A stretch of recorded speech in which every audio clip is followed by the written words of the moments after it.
위에 자신을 세우라, 우리가 월요일 날 이미 그 말씀으로 생각을 했는데요. 오늘은 다시 한번 이 부분에서 지극히 거룩한 믿음 위에, 너희는 너희의 지극히 거룩한 믿음 위에 자신을 세우라 하는 이 말씀의 뜻을 우리 지극히 거룩한 믿음이라는 그 부분을 우리가 가지고 한 번 더 생각해 보겠습니다.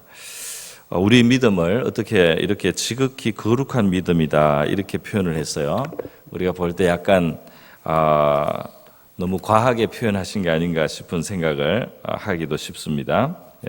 우리의 믿음을 과연 지극히 거룩한 믿음이라고 할 수 있는가 생각해 볼 때 믿음이 일단 거룩한 것은 고사하고 믿음이 작은 믿음인데 또 때로는 연약한 흔들리는 믿음인데 보일 듯 말 듯한 그런 믿음일 때도 있는데 물론 우리의 믿음은 은혜를 받아서 확실하고 견고하고 흔들리지 않을 것 같이 생각되는 그런 때도 있습니다. 그래서 하나님의 은혜를 받으면 더 이상 이제는 흔들리지 않을 그런 믿음에 섰다는 확신을 가질 수도 있는데요.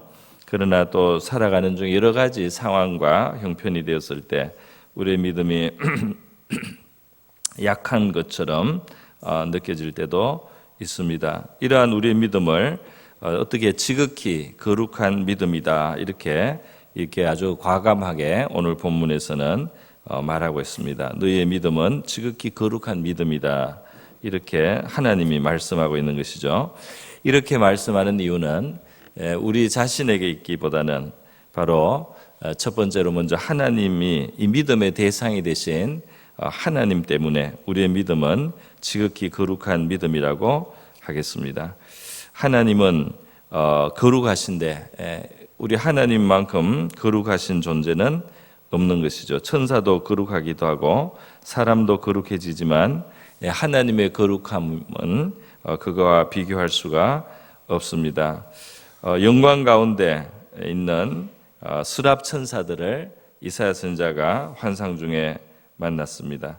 그때 이 하나님의 보좌를 모신 이 스랍 천사들이 6개의 날개를 각각 가지고 있는데 그 두 날개로는 자기 얼굴을 가리고 또 두 날개로는 발을 가리고 두 날개로 날면서 거룩하다 거룩하다 거룩하다 그럼 하나님을 찬양하고 찬송하는 모습을 이사야 선지자가 보았습니다. 이사야 선지자가 하나님을 배웠을 때 그 거룩한 모습을 뵐 때 즉시로 자신의 부정함을 깨닫게 되고 또 자신이 화를 당하기에 합당한 죄인이라는 것을 깨닫게 되었어요.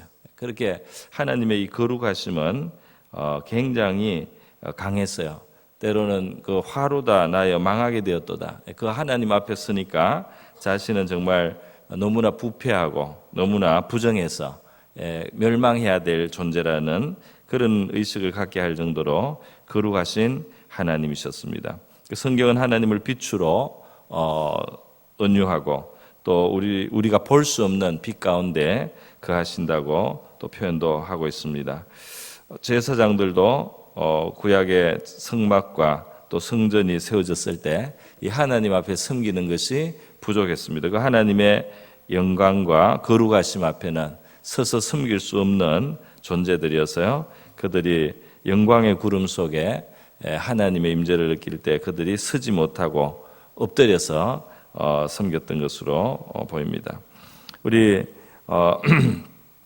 이렇게 하나님의 거룩하심이 너무나 커서 우리 사람에게는 접근할 수 없을 정도로 거룩합니다. 시내산에 하나님께서 이스라엘 민족을 모아놓고 시내산에 강림하셨을 때도 특별하게 몇 사람만, 모세와 장로 몇 사람만 하나님이 초대하시고요. 그 나머지 사람들이 함부로 이 산에 오르는 것을 금하셨어요. 그래서 이 영광의 하나님의 거룩하심에 이 부정한 채로 접촉을 해서 죽을 수 있기 때문에 그 오르지 못하게 그렇게 금지를 하셔야 할 정도였습니다. 여러분, 그런데 바로 이렇게 하나님이 지극히 거룩하시기 때문에 또 그의 보내신 자 하나님의 아들이 거룩하신 하나님의 아들이시기 때문에 우리가 하나님을 향한 믿음, 또 우리가 주님을 향하여 가진 이 믿음은 우리가 대단해서가 아니라 바로 우리의 믿음의 대상이신 하나님께서 지극히 거룩하시기 때문에 우리의 믿음도 지극히 거룩한 그 믿음이라는 표현을 일단 하게 되는 것입니다. 그리고 두 번째로 또 이렇게 우리가 우리의 믿음을 지극히 거룩하다고 하나님께서 말씀하실 만한 이유가 있습니다. 그것은 무엇이냐면은 이 믿음이라고 하는 것은 그 믿음의 대상과 믿는 자를 연결해 주는 것인데요. 거룩하신 하나님을 믿는 믿음을 가졌을 때, 그러니까 우리가 하나님을 인격적으로 그분을 받아들이고 그분에 대한 신뢰를 두고 우리 하나님과 우리 사이의 관계가 이렇게 이어질 때 바로 하나님의 그 거룩하심이 이 믿음의 다리를 타고 우리에게로 넘어오기 때문입니다. 바로 이 지극히 거룩하신 하나님과 우리 사이를 이어주는 것이 우리의 믿음인데요. 하나님의 거룩하심이 마치 우리에게 이 전기가 통해서 오듯이 우리의 믿음을 통해서 하나님의 거룩하심이 우리에게로 다가오는 것이죠. 이것은 실질적으로 또 그런 면이 있습니다. 왜냐하면 우리의 믿음은 바로 하나님의 거룩한 영, 성령을 우리에게 임하게 하시기 때문입니다. 할렐루야. 우리의 믿음은 이 거룩하신 영이 오는 통로가 되는 것입니다. 그래서 갈라디아서 3장에 보면 너희가 성령을 받은 것이 율법의 행위로냐 혹은 듣고 믿음에서냐 이렇게 물었습니다. 다시 말하면 성령을 받는 것은 바로 우리가 믿을 때, 주님의 복음을 믿을 때 우리 하나님께서 행하신 그 일을 우리가 받아들이고 하나님께서 우리를 향해서 가지고 계신 그 은혜로우심을 우리가 믿고 받아들일 때 바로 이 믿음을 통해서 성령을 우리가 모시게 된다는 거죠. 갈라디아 3장 14절에도 믿음으로 말미암아 성령의 약속을 우리에게 받게 하셨다는 말씀이 있습니다. 그래서 이 하나님의 아들을 우리가 믿을 때 성령을 하나님께서 우리에게 선물로 주시고 이 성령은 다름이 아닌 바로 하나님의 지극히 거룩하신 영이라는 것입니다. 할렐루야.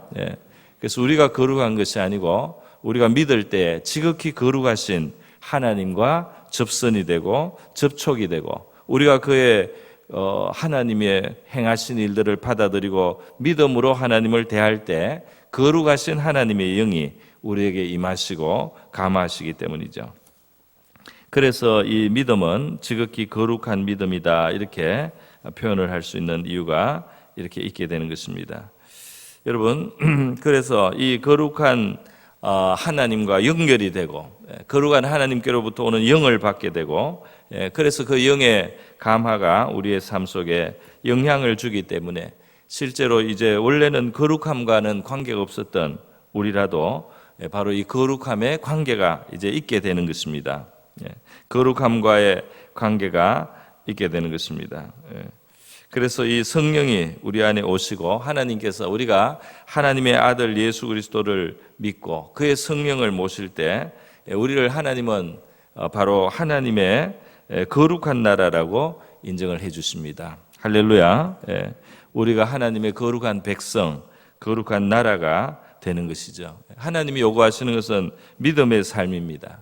우리가 믿음으로 살면 이 거룩한 나라로 거룩한 백성으로 살아갈 수 있는 바로 모든 기초와 또 자원을 우리가 가지게 되는 것입니다. 이 거룩하다는 말 뜻에는 구별했다는 뜻이 있어요. 특별히 하나님의 목적을 위해서 구별한 물건들을 성물이라고 하고 바로 거룩한 기구라고 그렇게 했습니다. 그래서 성전에서 하나님을 예배하거나 섬기는 데 사용되는 모든 특별한 도구들이나 또는 제사장 같은 사람들을 거룩한 존재로 여겼는데요. 그것은 바로 하나님이 사용하시는 이제 그릇이 되고 또 도구가 되고 통로가 되었다는 것을 말합니다.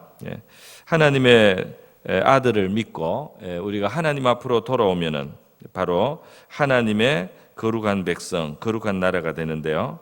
구약 성경에 거룩한 모든 도구들 그리고 거룩한 제사장들을 세울 때 두 가지를 사용했습니다. 하나는 거룩한 희생 제물에 피를 뿌리고 또 거룩한 성류를 발라서 그래서 거룩하게 구별을 했습니다. 오늘도 마찬가지로 우리에게 하나님께서는 하나님의 복음 앞으로 나온 우리에게 하나님의 독생자의 귀한 보혈의 핏부림을 받게 하시고 또 그의 거룩한 성령을 우리에게 주셔서 그 피와 성령으로 피와 기름으로 우리를 거룩하게 만들어 가신다는 것입니다. 하나님의 용도로 사용될 수 있도록 그렇게 만들어 간다는 것입니다. 우리가 땅을 살기 때문에 땅에 있는 것들이 많이 필요합니다. 그래서 우리는 일용할 양식, 우리의 삶을 위해서 필요한 것들을 하나님 앞에 간구해야 되고 또 간구하라고 말씀하셨습니다. 우리 다른 사람을 용서하기 위해서 또 내 죄를 회개하고 용서받기 위해서 기도해야 되고 시험에 들지 않도록 기도해야 되고 그렇게 하나님 앞에 깨끗한 마음으로 살아가기 위해서 기도해야 되지만 하나님께서는 우리에게 이 거룩한 나라 하나님의 백성으로서 아주 큰 기도의 특권과 또 의무를 주신 것이 있습니다. 그것은 하나님의 이름이 거룩히 여김을 받도록 그리고 하나님의 거룩한 나라가 이 땅 위에서도 작동하고 나타날 수 있도록 하나님의 거룩하신 뜻이 이 땅에서도 이루어지게 해달라는 이러한 기도를 우리가 함께 하면서 우리의 땅의 모든 필요도 하나님 앞에 구하는 거룩한 나라요 제사장 백성이 된 것입니다. 그래서 하나님께서는 이 거룩한 나라, 거룩한 백성을 우리를 만드셨을 때 이 땅에서뿐 아니라 하늘에 거룩한 성을 예비하셨고 그 거룩한 나라로 우리를 데려가시기 위해서 준비하시고 있습니다. 오늘 우리가 이 땅을 살아갈 때 하나님 앞에 나와서 거룩한 믿음으로 살아가는 우리를 하나님께서 우리 안에 거룩한 은혜의 씨앗을 주시고 거룩한 하나님의 은총의 씨앗을 우리 안에 심어주시고 하나님의 성품을 닮아갈 수 있는 그러한 능력까지 우리에게 주셔서 우리를 그 나라의 상속자로 준비시키고 있다는 사실을 기억하시기를 바랍니다. 그래서 우리가 이 거룩한 나라를 상속하는 데까지 가기 때문에 우리의 믿음은 지극히 거룩한 믿음이라고 하는 것입니다. 우리 자신에게는 거룩하다는 이 말을 참 붙이기가 참 송구하고 부끄러울 정도입니다. 그러나 우리가 믿는 대상이신 그 하나님이 지극히 거룩하신 분이요. 바로 지극히 거룩하신 하나님과 우리가 믿음으로 접속되고 연결이 되고 거룩하신 성령이 이 믿음을 통해서 역사해 주시기 때문에 그리고 우리가 정말 하나님 앞에 속한 나라와 백성이 되어서 이제 그의 뜻을 위해서 이 땅에서 특별한 역할을 하고 그리고 그 거룩한 나라를 상속할 존재로 그렇게 되는 것이 모두 믿음에서부터 출발하기 때문에 우리의 믿음은 지극히 거룩한 믿음이라고 불리는 줄 믿습니다. 이 지극히 거룩한 믿음, 이 믿음을 가진 우리 오늘 아침에도 하나님께서 주신 이 큰 특권을 우리가 기억하고 하나님 앞에 그 나라와 의를 구하면서 또 우리의 모든 필요도 아뢰는 그러한 시간 될 수 있기를 바랍니다. 다 같이 기도하겠습니다.